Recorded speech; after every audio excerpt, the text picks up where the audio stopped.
Let's go into the news. ChannelOneNews.com. Top story, ADB board chairman Dasibre Ekwuamoah Japan II resigns. Organized Labour's decision to call off strike a total betrayal, according to TUTAG.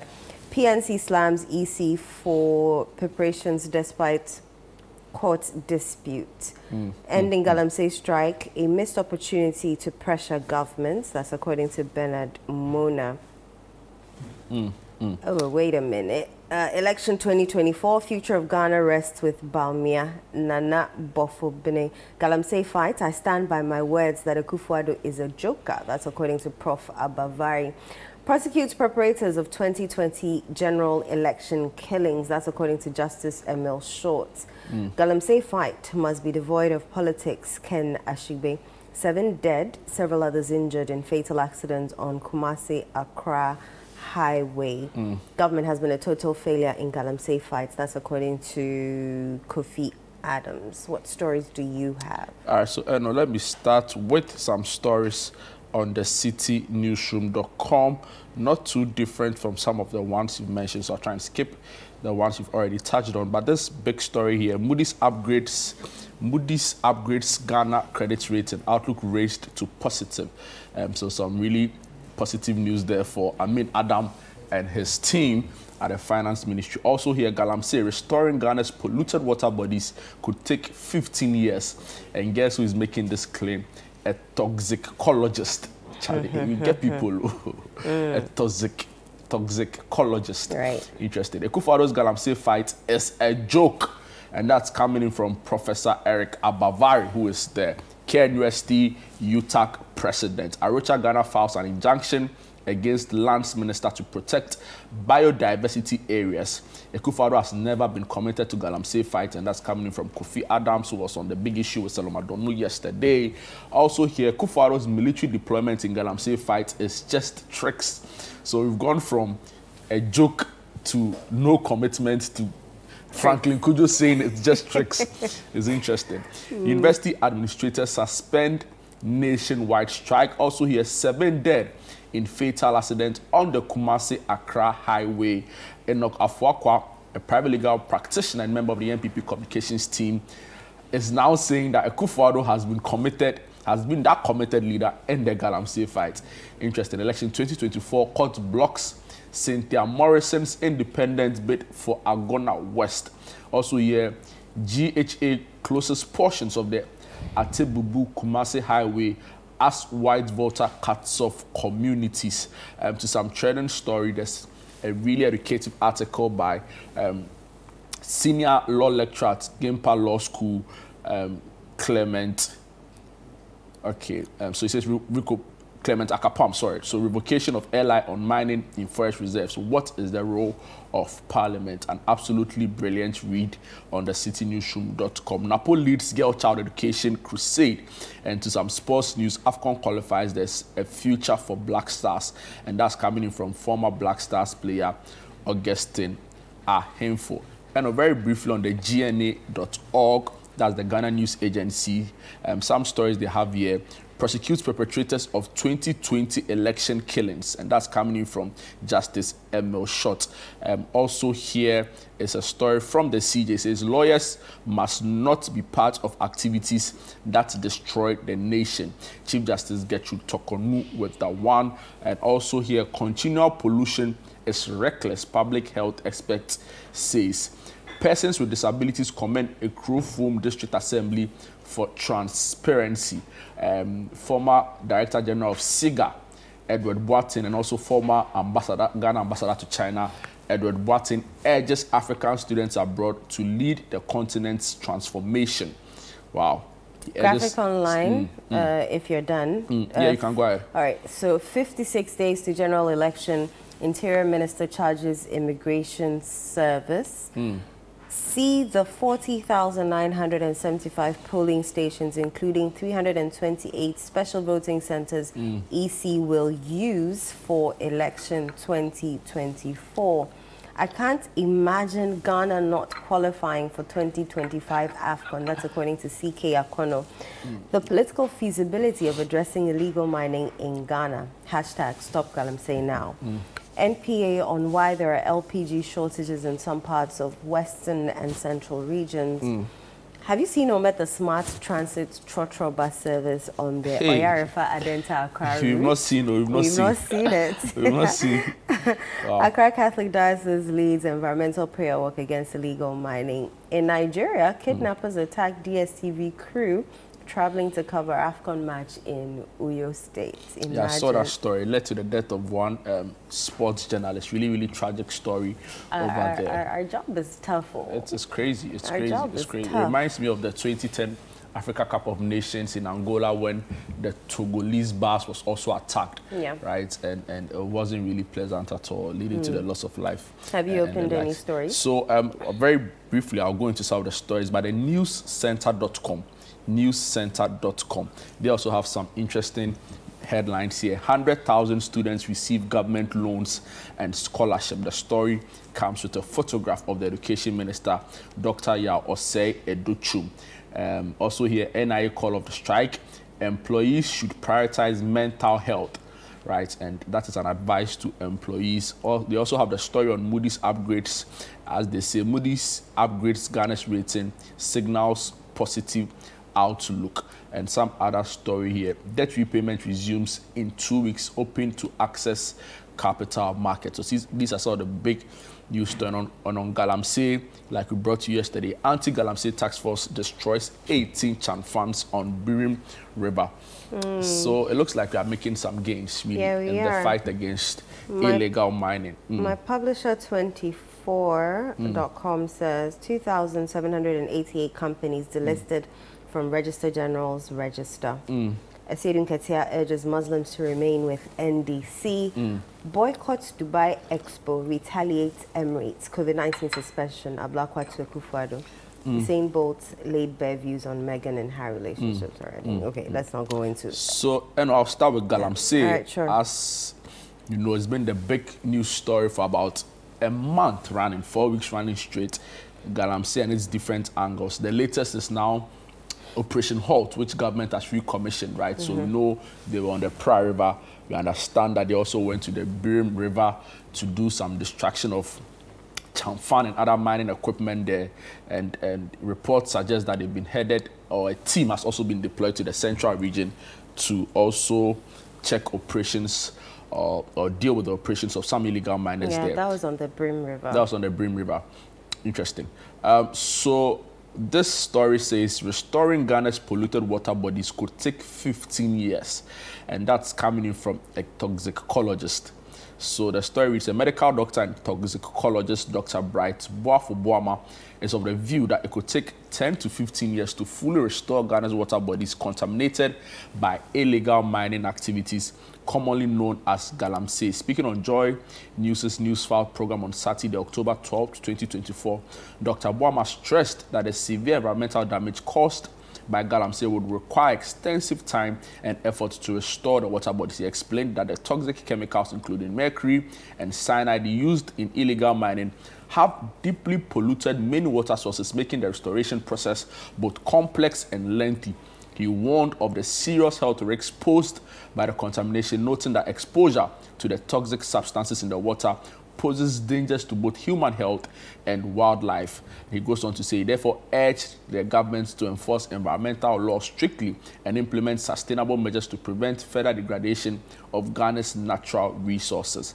And it's interesting that he's also joined the cause, right? Because on the point of view alone, see, the point of view in the last 6 weeks has had the most comprehensive look on this subject, right? So it hasn't just been talking to, let's say, government or finding out what government is doing. On the point of view in the last 6 weeks, we've spoken to a reverend father who had his PhD dissertation on Galamsey. It was the best dissertation in his university in Italy. He's now come back to Ghana, mobilized the whole community to stand against Galamsey, and they've resisted the edge, right? So incredible work he's done. We interviewed, when I say we, because I'm part of the production, right? So Asankoma was on the point of view of 1 hour of solid legal education on what the revocation of the airline could mean and other implications around the call for the state of emergency, talking about the work Occupy Ghana had done all through the years. On the point of view, also had a reverend father, no, that was a man of God, a minister of the gospel, who was also talking about the Christians' role in the fight to protect the environment. So it's been so comprehensive. All the names escape me. You know, Owusu and Ken Ashigbede, they become like co-panelists or co-hosts on the show because every now and then they are on. But like the point is that it's covered all the areas. Prof Osei Sampane from KNUST, who is now based in Canada, who was a medical doctor and a researcher on the aspect of deformities. And when he sent me the pictures, I remember you said you couldn't. I'm telling you, for like some 12 hours, I couldn't eat anything after watching 12 hours pay. No, I was just about to eat when he sent me the pictures. So it distorted my... Yeah, it messed up my mind seriously. I mean, like, after going through and he warned me before the call, and I was thinking, no, I've arrived. What have I not seen before? Have you not seen but before? Honestly, I've not seen that before. And it was so, like, tragic and it's terrible if you see the photos. I don't have the words to describe it. I actually want to see them. You don't want to. I do want to see them. To spoil your mood for the show. I do want to and I'll now have to deal with it. I do want to see them. I can show it to you on my phone. Okay. Right. So he did a presentation on the deformities recorded in some mining communities. Right. Yeah. As a result of the Galam we've spoken to the likes of even Joe Jackson, who've made comments around how in the long term Galamsey offers no benefit. So you get people who say, oh, when you go to Galamsey town, the boys make money, it opens up the economy, people are spending. It's not true, because there's research to suggest that in the long term, communities are poorer as a result of Galamsey. Because what are they doing essentially? They are destroying cocoa farms, large hectares, destroying rubber plantations, destroying any cash crop you can think of. Once they do the prospecting and they identify any land there, and there's no reclamation, right? So they destroy your land, they destroy your water. How are you going to be self-sustaining as a community if your lands are destroyed, your water are destroyed? So it's interesting that now a toxicologist has also added his voice to it. He's saying it will take 15 years. Some other people think it will even take much more in terms of going back to the original ecology of the land. So it's sad that despite all the abundant evidence of the destruction we've seen, we've not had that really convincing government approach in dealing with it. Some are calling for state of emergency. All the statements we've seen from the president has not touched on any of that, right? They'll say, oh, okay, fine.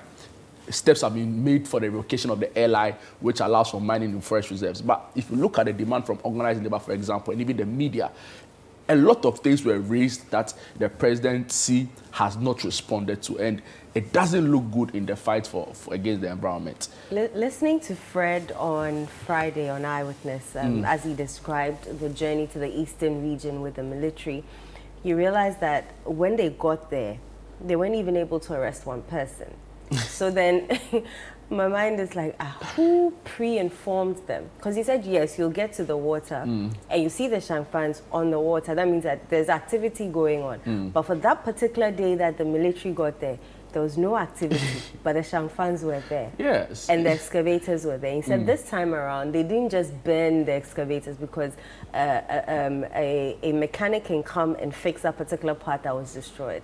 So they used grenades to destroy the excavators, and they burnt the Shangfans.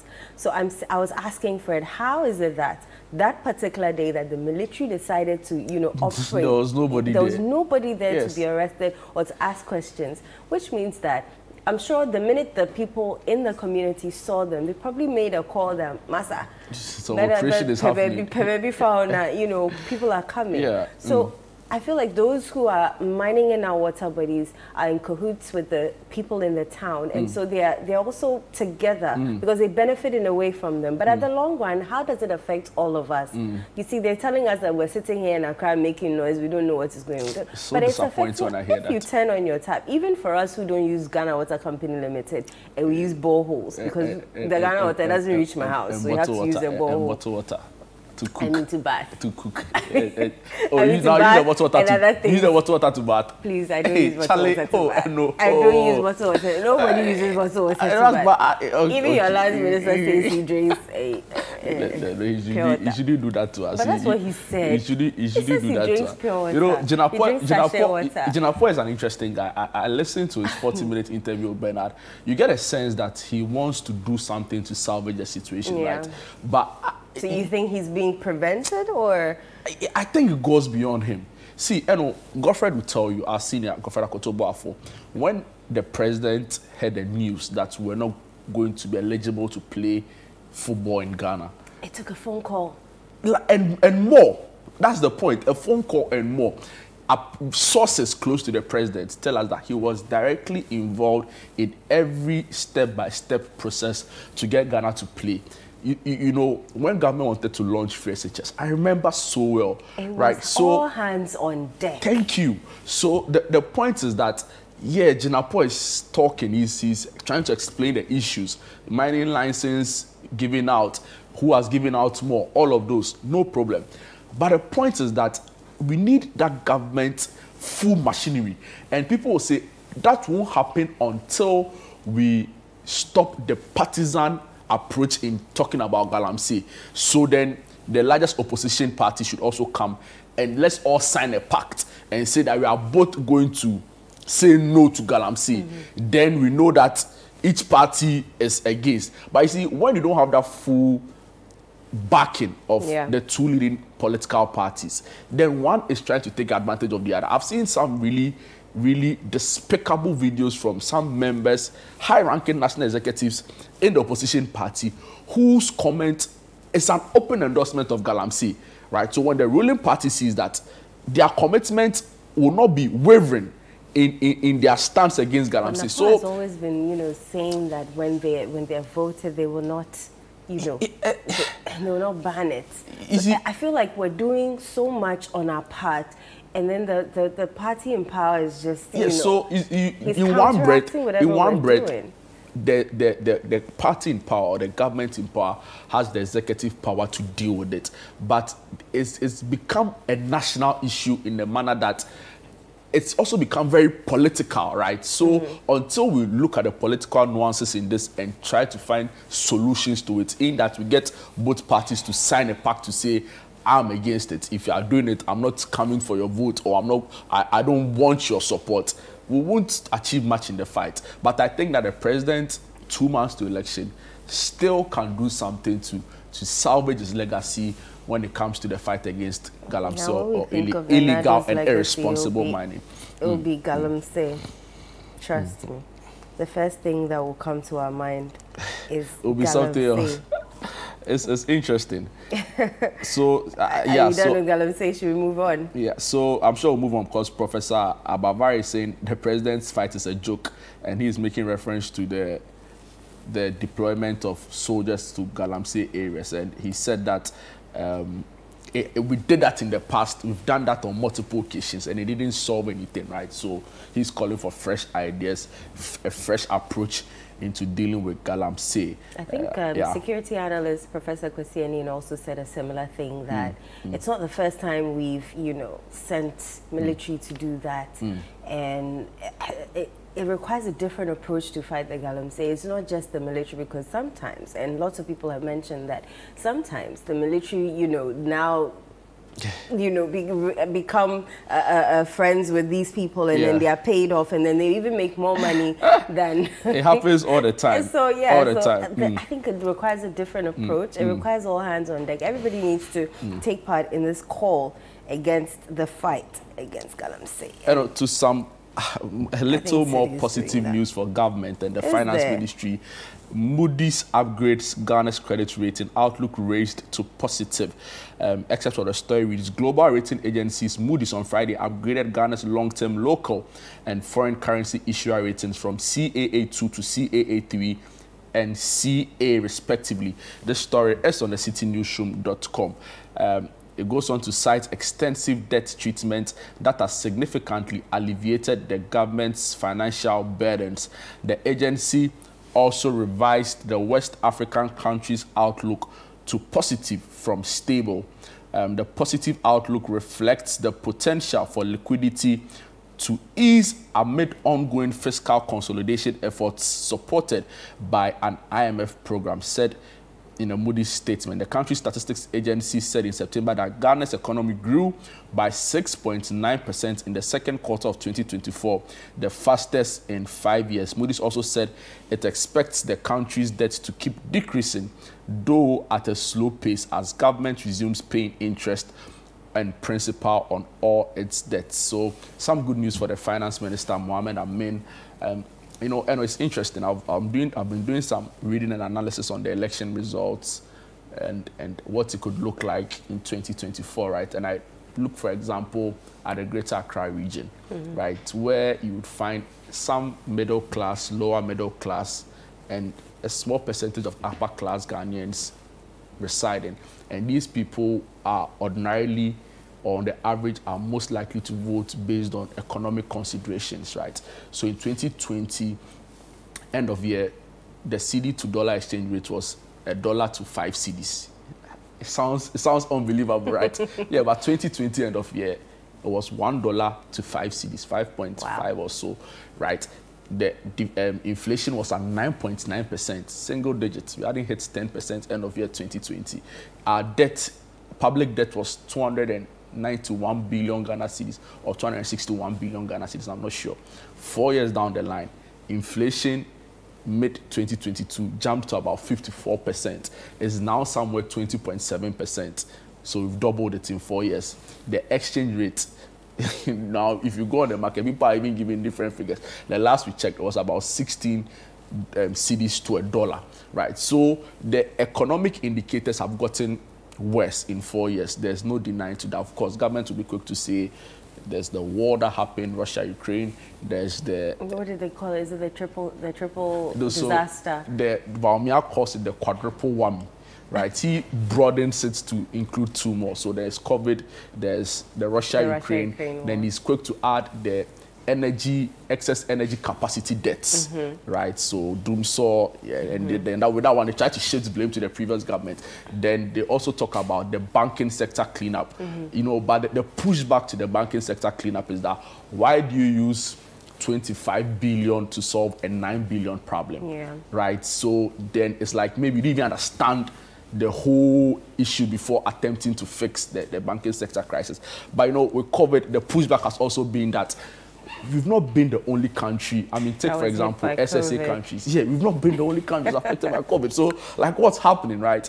And people are quick to blame monetary policy handlers, that's the BOG. You know, they say that the kind of regulatory supervision they've provided has not been of a certain quality, right? And they'll just be quick to say, well, we are supposed to be dealing with price control, inflation control, and they also try now shift blame to the finance ministry. And that has been our bane. But mind you, 2020, the numbers look good because we were just exiting an IMF program, right? So, you know, the problems are deeper. And I've heard a lot of people say that the problem with the economy are structural, and until such a time that we can, and I've seen a lot of NPP MPs even come out to say, the Obuasi West MP, for example, Kweku Kwarteng, he says, see, let's stop this whole politics thing, this whole partisan look at how we address the economy, and let's do some proper consensus amongst all the relevant stakeholders and find lasting solutions to the structural problems of our economy. If not,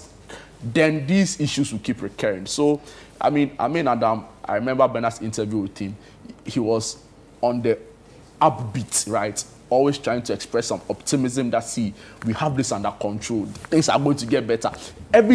Almost every sentence he was trying to was trying to like give assurances, give some hope, right? Yes, so I'm sure he'll be very happy with this news. But the truth is that if you listen to the experts, so for example, Joe Jackson, I listen to him a lot, right? He's been talking about Ghana being broke for a very long time. 2021, that is when he started this call, right? So if we pay attention to some of these things, I don't think we'll find ourselves in this economic situation we find ourselves in as a people right now. But it's good news. I'm sure they'll revel in the news. Adam MP Karaga, he'll be happy about this news. But it doesn't end there. There's a lot more that needs to be done, because the indicators and the numbers backing the data don't look good at all for government, right? So it'll be interesting how this plays out. There's a story here on ChannelOneNews.com. Prosecute perpetrators of 2020 general election killings, Justice Emil Short. A bit of the story reads, Justice Francis Emil Short, former commissioner, the Commission on Human Rights and Administrative Justice, has called for the prosecution of the perpetrators of the killings during the 2020 general elections to ensure peace in the 2024 general election. He said the prosecution of the perpetrators was non-negotiable to serve as an assurance to the electorates to prevent them from resorting to violence when confronted by opponents. According to him, for instance, recommendations from investigations of violence during elections such as the Ayawaso West Wuogon by-election should be fully implemented. The former Shraj Commissioner was speaking at this year's West Africa Policy Dialogue Series on the theme towards domestic consolidation, strengthening inclusion, transparency and credibility in the 2024 Guinean election. And I need to ask this question. Are any of our, commissions, when they come out with their reports, their reports, are they ever implemented? Because I'm yet to see one that has been implemented fully. And I say this because I've heard the sports guys say that after the June, not June 3, the May disaster. May 9th stadium disaster. May 9th stadium disaster. There's even after the 2014 World Cup, we also had a commission of inquiry on that money saga. On the money saga, I've forgotten the name. Saga. Yeah. So I feel like nothing. We have a problem in Ghana. We have a problem in Ghana called policy shelving, right? So it's actually a thing. You could look it up. So policy shelving is where you sit down to do all the hard work, all the research, have policy analysts look at all there is to the issues. They come up with a report, come up with recommendations, but for some reason you go to the ministries and they are just they're in the they are kept somewhere else, and and the next time the issue comes up, it looks like a gray area that has never been seen. Isankoma made a point. He says when it comes to the law, right, and the raw state of the law, like no country comes close to Ghana. We have proper laws, right? Do we? Yeah. What you don't have is the implementation. Exactly. So we have proper ideas, proper policies that have been put together, documented, right? Like I'm saying, so policy shelving. But at the end of the day, it is lying in someone's box somewhere, on someone's car boot, because the person who has to give the final authorization has his attention divided on something else that will bring something small in the pocket, rather than looking at the greater good for community and society and all of that. So, I like when you're lost for words, because we have to do better. We have to do better. We have to do better. Sometimes I listen to something better comes from this, because I listen to the morning show. I listen to Godfred. I listen to Bernard. I listen to even Nathan. Charlie. He's something. He's like there's what else to say again, right? What do you want me to say? Listen to Samens. Spoken about it several times, and there's nothing being done. When they're talking about the issues, it looks like it's so simple. Yeah, very passionate. But like when you listen to them, proper solutions. Yeah, it's like but why are we not when you hear them speak, like why are we not doing this, right? Yeah, government makes it look like it's such some hard work. I don't know. Maybe we'll leave it here, just delve into some of the stories.